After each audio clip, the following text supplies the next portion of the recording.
Okay, so imagine this. You build an e-commerce funnel, not a crazy product, not some celebrity deal, just a funnel. And because of that funnel, your brand gets acquired for $1.2 billion. And this is literally what happened with Grüns. And here's the thing, Grüns didn't even come up with this themselves. They looked at AGA1, who is doing like 600 million a year right now. And they basically took AGA1 entire playbook and just went harder with it. And now IM8 is doing the same thing under 2 years. 100 million annual run rate, fastest growing brand in this space ever. Now, I have worked with hundreds of e-commerce brands across the US, UK, Canada, Australia, Shopify stores, all types. And what I keep saying is that when brands look at stuff like this, they immediately want to find one thing, like, oh, there must be the ads, or it's the landing page, or whatever. No, that's not what's happening here. It's the whole funnel working together. The way the customers is passed from one stage to the next, and that's what's doing it. So in the next like 15 minutes, I'm going to walk you through the entire thing: ads, landing pages, pop-up forms, emails, and SMS, all of it. So by the end of this, you know exactly what you're missing and what you need to go fix. Let's get into it. Alright, so the first thing first, and honestly, this is probably the most important part of this whole video, we need to talk about the offer. Because none of the other stuff matters if the offer isn't strong. You can have the perfect ad, a beautiful landing page, great emails, doesn't matter. If you have the weak offer, you lose. Alex Hormozy has been saying this forever, and these brands have really taken it seriously. Because look at what they are actually doing. AG1 right now, if you subscribe, you get 50% off. You get 3 physical gifts. You get a $20 discount on top of that. And if you do a one-time purchase, you get almost none of that and you pay like $20 more. So they are just making it like, why would you ever buy one time? You would feel stupid doing it. If you look at the IM8, they are doing the same thing. Look at this. 90 days supply with subscription. You get $80 in welcome gifts plus a massive discount. One-time purchase is $261 and you get nothing. They put the one-time option there because it just looks embarrassing next to the subscription. And if we look at the Grüns, 52% off if you subscribe. 52. And you can see right there the difference if you go from one-time versus subscribe. It's just obvious. And here is why this is such a big deal from a business standpoint. A customer whose first ever order is a subscription, their 6-month LTV is roughly double to triple compared to someone who bought one time first. Double to triple. So every single person you convert to a subscription on that first order is worth like 2 or 3 one-time buyers in terms of revenue over time. So what's the key takeaway here? Don't just do 10% off. That's not a beggar offer. Think about what you can stack. Physical gifts, bundles, add-ons, and make the subscription version so obviously better that choosing one time actually feels irrational. That's what you're going for. And by the way, AG1 has been testing the living daylights out of their gifts combination for months. Different travel kits, different variations. They are obsessive about finding what converts cold traffic the best. And that's the energy you need to bring to your offer. Okay, so now you have got a great offer. Now you need to actually get traffic to it. So let's talk about the ads. So the first thing that just hits you when you go look at these brands ad libraries, and I genuinely recommend you go look, is how many ads they're running at the same time. If you look at the AG1, they have over 500 plus active ads right now. Grüns is at over 900. IM8 over 1300 active ads. And their founders said in an interview they want to get to 2500 live at once. 2500. That's a huge number. So right away you might be thinking why? And this is actually about how Meta's algorithm works now. Basically, the more diverse creative you give it, the better it gets at finding the right buyers. So having like 2 or 3 winning creatives that you just keep running forever, that's the old way. Now you need to be producing new stuff every single week and killing off what's not working. So what are they actually running? It breaks down pretty cleanly. About half of it is static ads, and within that you have got 2 types. One is educational infographics. These ads are basically showing you the ingredients, breaking down the science, telling you why the product works. A ton of these are AI generated, by the way, which is why they can produce so many so fast. And then the other half is video ads. And I would say this is the biggest thing I'm noticing with videos right now is how much of it is partnership creatives, basically white label ads. So instead of just running an ad from their brand account, they will partner with an influencer and run the ad from that person's account with the brand as collaborator. And what I believe is like this works really well because it doesn't feel like a brand talking to you. It feels like someone you already follow recommending something. The trust is just different. IM8 is doing this with a ton of creatives. Grüns is doing it. AG1 has been doing it. If you look at their video ads, I would say probably like half of them are these partnership creatives. So to summarize the ad structure, lots of volume, new creatives every week, cut the losers, roughly 50-50 static and video, educational content plus direct offer statics, and heavy investment in partnership ads with influencers. That's the formula. Okay, so this is the part that I think most brands just completely skip.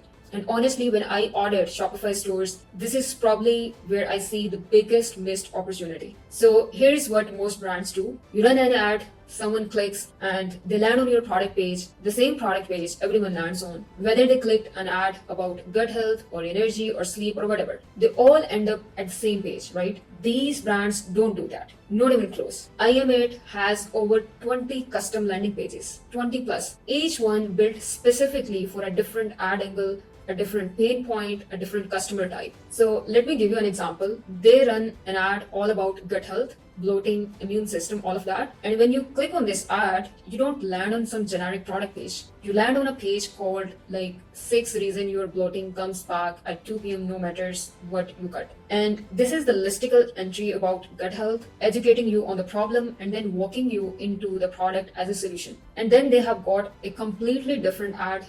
This one's is about how you're taking like 16 different supplements and it's just a mess. You click that one, you land on a page called 6 reasons why people are ditching their supplement stack. Same product, totally different conversation. Grüns does the same thing. They have got lenders for weight loss, for parents who want better nutrition for their kids, for protein goals, for fiber, for new flavors. Every single ad has its own destination. And Marsman, another brand growing super fast right now, and they have got specific pages for fat burning, for energy, for weight loss, for sexual health, all separate. And here is the actual insight behind all of this. People don't buy a product because it does 10 different things. They buy it for one thing, the one pain point that was loud enough that they actually clicked on the ad. And if you take that person who clicked on a gut health ad and you drop them on a page that talks equally about gut health and energy and joints and skins and everything else, you have lost that thread. You have lost them. So if you send them to a page that is entirely about gut health, now they will feel like you get them, right? And the product feels like it was made for their specific problem, right? And with AI being able to help you produce these pages now, honestly, there is no excuse to not have this.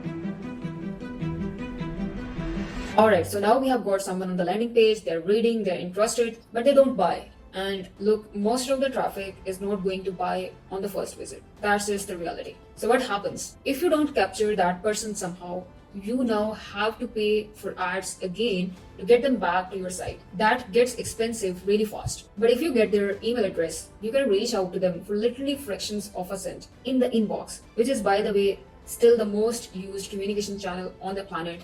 90% of the orders check it multiple times a week, so you want to be there. And that's why these brands spend a lot of time on the pop-up forms. And the format that's really working right now is not classic, get 10% off, enter your email. What they're doing instead is they open up with a question. So if you land on Grüns and right away you get a pop-up that asks you something about your health goals or what you're trying to improve, it's simply a multiple choice question, low effort. And here's the thing, about 50% of the people actually answer it. And then once they do that, you ask for the email and then the next screen asks for the phone number for SMS. Why does this work so well? Because of the commitment bias. Once someone takes any kind of action, even just clicking an answer, they are way more likely to keep going. The psychological barrier to entering an email drops because they have already started. And also, we're getting something really valuable here. Zero party data. The customer just told you exactly what they want out of your product. That's incredibly useful for how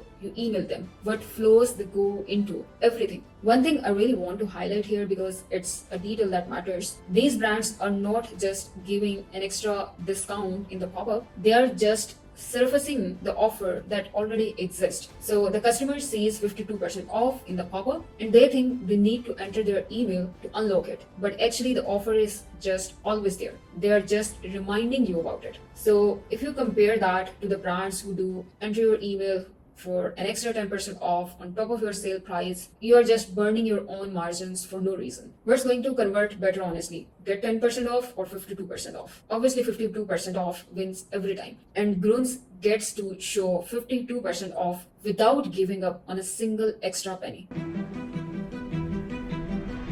Okay, so now you have their email and their phone number. Welcome Flows kicks off, and this is where it gets kind of crazy. Marksman, they sent 5 emails on day 1, 5 emails on the very first day. Then 3 on day 2, then 3 more on day 3. So 11 emails in total 3 days. Grüns is doing daily emails and daily SMS for weeks during the welcome flow every single day.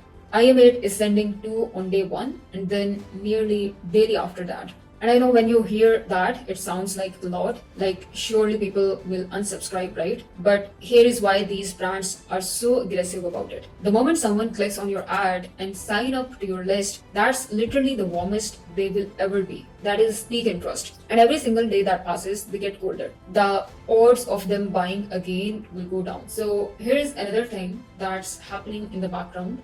The second someone clicked on Grüns ad, Meta sees that as, okay, this person is interested in health supplement, and it will start showing them ads from every other health supplement brand out there, right? The competitors. So Grüns is basically in a race against their own competitors to convert this person before someone else does. That's why they go so hard early on. So the last piece, and this one people almost never talks about, what happens after they buy. For subscription brands, once someone converts, that's actually the win. Now you just need them to stay with you. And interestingly, the way these brands protect the subscription is actually by emailing them less. Because think about it, every email you send to an active subscriber is basically a small reminder that they are paying for something. And if that email lands on a day when they have been inconsistent with the product and they are in a subscription cutting mood, the email becomes the thing that triggers that cancellation. So what they do instead is they send a really good educational package with the physical product. When it arrives, there is stuff in the box explaining like how to use it, what to expect in the very few weeks, when you will start feeling results. So the product itself does a lot of work. And then they send educational emails and check-ins in those early weeks, stuff like here is what's happening in your body right now, or make sure you're taking it every day.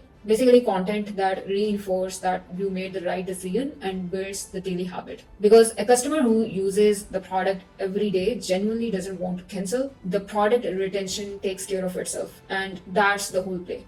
Okay, so let's bring it all together because I want to make sure you actually take something from this. It's 6 stages: offer, ads, landing pages, pop-ups, email, SMS flow, and then post-purchase. And I want you to actually be honest with yourself, like really honest about where you are on each of these right now, because most brands I work with are strong on 1 or 2 of these and have basically nothing on the rest. Start at the top, like the offer. If the offer isn't banger, nothing else is going to save you. Fix that first. And if you're a brand that can build subscription into it, do that. The LTV difference is too big to ignore. Then work your way down the funnels 1 stage at a time. And if you want me and my team to actually look at your setup, your Shopify store, your funnel, your email flows, your conversion rate optimization, your offer, I will have a link in the description. We have worked with a lot of D2C brands on exactly this, and we would genuinely love to dig into what you have got and see where the gaps are. If you like this video, hit the subscribe button and see you in the next video. Thank you.